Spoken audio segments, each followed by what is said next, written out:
এখানে যারা প্রাণ দিয়েছে রমনার ঊর্ধ্বমুখী কৃষ্ণচূড়ার তলায়, যেখানে আগুনের ফুলকির মতো এখানে ওখানে জ্বলছে অসংখ্য রক্তের ছাপ, সেখানে আমি কাঁদতে আসিনি। আজ আমি শোকে বিহ্বল নই, আজ আমি ক্রোধে উন্মত্ত নই, আজ আমি প্রতিজ্ঞায় অবিচল। যে শিশু আর কোনো দিন তার পিতার কোলে ঝাঁপিয়ে পড়ার সুযোগ পাবে না, যে গৃহবধূ আর কোনো দিন তার স্বামীর প্রতীক্ষায় আঁচলে প্রদীপ ঢেকে দুয়ারে আর দাঁড়িয়ে থাকবে না, যে জননী খোকা এসেছে বলে উদ্দাম আনন্দে সন্তানকে আর বুকে জড়িয়ে ধরতে পারবে না, যে তরুণ মাটির কোলে লুটিয়ে পড়ার আগে বারবার একটি প্রিয়তমার ছবি চোখে আনতে চেষ্টা করেছিল, সে অসংখ্য ভাই বোনদের নামে আমার হাজার বছরের ঐতিহ্যে লালিত যে ভাষায় আমি মাকে সম্বোধনে অভ্যস্ত, সেই ভাষা ও স্বদেশের নামে এখানে এই বিশ্ববিদ্যালয়ের উন্মুক্ত প্রাঙ্গণে আমি তাদের ফাঁসির দাবি নিয়ে এসেছি, যারা আমার অসংখ্য ভাই বোনকে নির্বিচারে হত্যা করেছে। ওরা 40 জন কিংবা আরও বেশি, যারা প্রাণ দিয়েছে ওখানে রমনা রৌদ্র দগ্ধ কৃষ্ণচূড়ার গাছের তলায়, ভাষার জন্য, মাতৃভাষার জন্য, বাংলার জন্য, যারা প্রাণ দিয়েছে ওখানে একটি দেশের মহান সংস্কৃতির মর্যাদার জন্য, আলাওলের ঐতিহ্য, রবীন্দ্রনাথ, কায়কোবাদ, নজরুলের সাহিত্য ও কবিতার জন্য, যারা প্রাণ দিয়েছে ওখানে পলাশপুরের মকবুল আহমদের পুঁথির জন্য, রমেশ শীলের গাথার জন্য, জসিমউদ্দিনের সুজনবাদিয়ার ঘাটের জন্য, যারা প্রাণ দিয়েছে ভাটিয়ালি, বাউল, কীর্তন, গজল, নজরুলের খাঁটি সোনার চেয়ে খাঁটি আমার দেশের মাটি। এ দুটি লাইনের জন্য, দেশের মাটির জন্য, রমনার মাঠের সেই মাটিতে কৃষ্ণচূড়ার অসংখ্য ঝরা পাপড়ির মতো 40টি তাজা প্রাণ আর অঙ্কুরিত বীজের খোসার মধ্যে আমি দেখতে পাচ্ছি তাদের অসংখ্য বুকের রক্ত।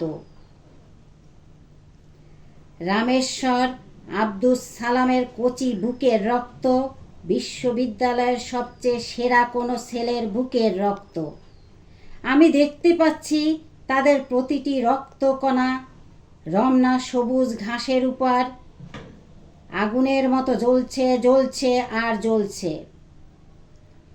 এক একটি হীরের টুকরার মতো বিশ্ববিদ্যালয়ের সেরা ছেলে 40টি রত্ন বেঁচে থাকলে তারা হতো পাকিস্তানের সবচেয়ে মূল্যবান সম্পদ, যাদের মধ্যে লিঙ্কন, রলা, আরাগ, আইনস্টাইন আশ্রয় পেয়েছিল, যাদের মধ্যে আশ্রয় পেয়েছিল শতাব্দীর সভ্যতার সবচেয়ে প্রগতিশীল কয়েকটি মতবাদ। সেই 40টি রত্ন যেখানে প্রাণ দিয়েছে, আমরা সেখানে কাঁদতে আসিনি। যারা গুলি ভর্তি রাইফেল নিয়ে এসেছিল ওখানে, যারা এসেছিল নির্দয়ভাবে হত্যা করার আদেশ নিয়ে, আমরা তাদের কাছে ভাষার জন্য আবেদন জানাতেও আসিনি। আজ আমরা এসেছি খুনি জালিমদের ফাঁসির দাবি নিয়ে। আমরা জানি তাদের হত্যা করা হয়েছে, নির্দয়ভাবে ওদের গুলি করা হয়েছে।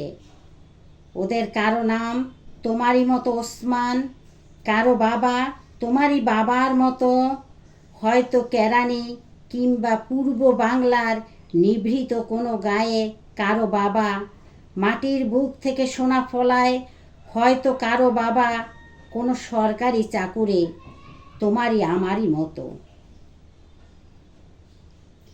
যারা হয়তো আজকে বেঁচে থাকতে পারত।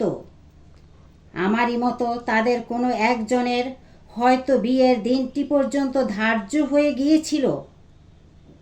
তোমারই মতো তাদের কোনো একজন হয়তো মায়ের সদ্য প্রাপ্ত চিঠিখানা এসে পড়বার আশায় টেবিলে রেখে মিছিলে যোগ দিতে গিয়েছিল।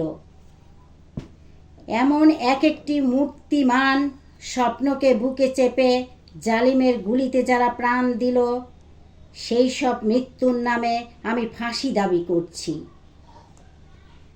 যারা আমার মাতৃভাষাকে নির্বাসন দিতে চেয়েছে তাদের জন্যে আমি ফাঁসি দাবি করছি। যাদের আদেশে এই দুর্ঘটনা ঘটেছে তাদের জন্য ফাঁসি দাবি করছি।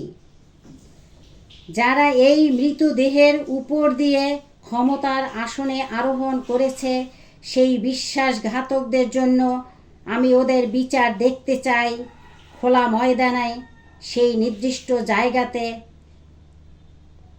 শাস্তিপ্রাপ্তদের গুলিবিদ্ধ অবস্থায়। আমার দেশের মানুষ দেখতে চায় পাকিস্তানের প্রথম শহীদ, এই 40টি রত্ন, দেশের 40 জন সেরা ছেলে, মা বাবা বউ আর ছেলে নিয়ে এই পৃথিবীর কোলে এক একটি সংসার গড়ে তোলা। যাদের স্বপ্ন ছিল আইনস্টাইনের বৈজ্ঞানিক তত্ত্বকে আরও গভীরভাবে বিশ্লেষণ করার, যাদের স্বপ্ন ছিল আণবিক শক্তিকে কিভাবে মানুষের কাজে লাগানো যায়, শান্তির কাজে লাগানো যায় তার সাধনা করার, যাদের স্বপ্ন ছিল রবীন্দ্রনাথের বাঁশিওয়ালার চেয়ে সুন্দর একটি কবিতা রচনা করার, সেই সব শহীদ ভাইয়েরা আমার, যেখানে তোমরা প্রাণ দিয়েছ সেখানে 1000 বছর পরেও সেই মাটি থেকে তোমাদের রক্তের চিহ্ন কোনো দিন মুছে দিতে পারবে না সভ্যতার কোনো পদক্ষেপ। যদিও অসংখ্য মিছিল অস্পষ্ট নিস্তব্ধতাকে ভঙ্গ করবে একদিন, তবুও বিশ্ববিদ্যালয়ের সেই ঘণ্টাধ্বনি প্রতিদিন তোমাদের ঐতিহাসিক মৃত্যুক্ষণ ঘোষণা করবে। যদিও আগামীতে কোনো ঝড় ঝঞ্ঝা বিশ্ববিদ্যালয়ের ভিত্তি পর্যন্ত নাড়িয়ে দিতে পারে, তবুও তোমাদের শহীদ নামের ঔজ্জ্বল্য কিছুতেই মুছে যাবে না। খুনি জালিমদের নিপীড়নকারী কঠিন হাত কোনো দিনও চেপে দিতে পারবে না তোমাদের সেই লক্ষ দিনের আশাকে। যেদিন আমরা লড়াই করে জিতে নেব ন্যায় নীতির দিন, হে আমার মৃত ভাইয়েরা, সেই দিন নিস্তব্ধতার মধ্য থেকে তোমাদের কণ্ঠস্বর স্বাধীনতার বলিষ্ঠ চিৎকারে ভেসে আসবে। সেই দিন আমার দেশের জনতা খুনি জালিমকে ফাঁসির কাষ্ঠে ঝুলাবে। তোমাদের আশা অগ্নিশিখার মতো জ্বলবে প্রতিশোধ এবং বিজয়ের আনন্দে।